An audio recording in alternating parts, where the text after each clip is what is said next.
project, we wanted to bring in sort of lesser explored areas, and one of those is the link between climate and health conditions and how to manage, chronic diseases with the impacts of climate change.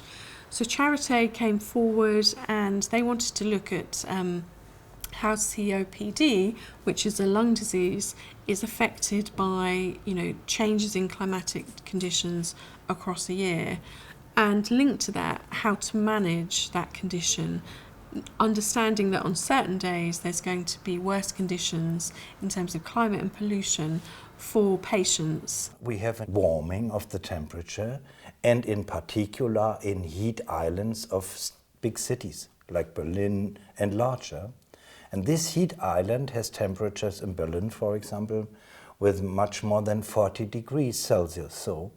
And that is a question, if you are ill, you have problems to consult your doctor at that times. And you have a lot of problems to take care for you in the daily procedures. And if you look at the whole situation, we have a demographic change. We have much more old people in our society. And often it is combined with illness, with chronic illness like hypertension, like COPD, like asthma, like diabetes. Therefore, we have to take care for these huge patient groups.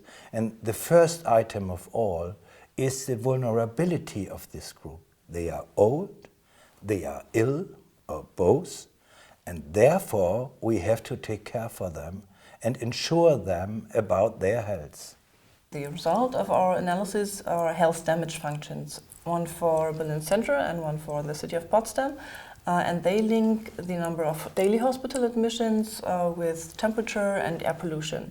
So we can calculate future scenarios if temperature rises, if air pollution rises, what's happening with the hospitalizations. And this we want to provide in a prototype for insurances, so they can implement their numbers instead of hospitalization numbers, maybe figures for their costs. And then we add the climate scenarios, and they can calculate how much the costs will be in the future with different scenarios. And this now leads to, for one, maps. I can see maps of Berlin and Potsdam, where the different risk ratios are plotted, and then also to a prototype for the insurers to enter their own data. And we want to have the feedback of the insurers and hear if they find this useful, or which developments they would like to see also. That's why it's called a prototype. The results are accessible for everyone on the OASIS Hub.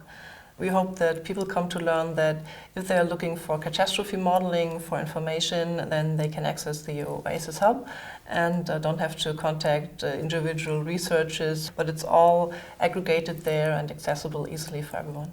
For example, city governments could profit. We could replicate this work in any other location.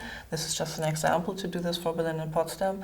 And we could show which districts are endangered, where the risks are high. So city governments could prepare and set, for example, heat actions plans in place so they can adapt to what is coming. I think the biggest challenge was that many people were unaware and therefore unprepared for the changes to come because they didn't see the link of climate change and effects on health of patients. So we had to explain to them which problems we are seeing, which will be coming up.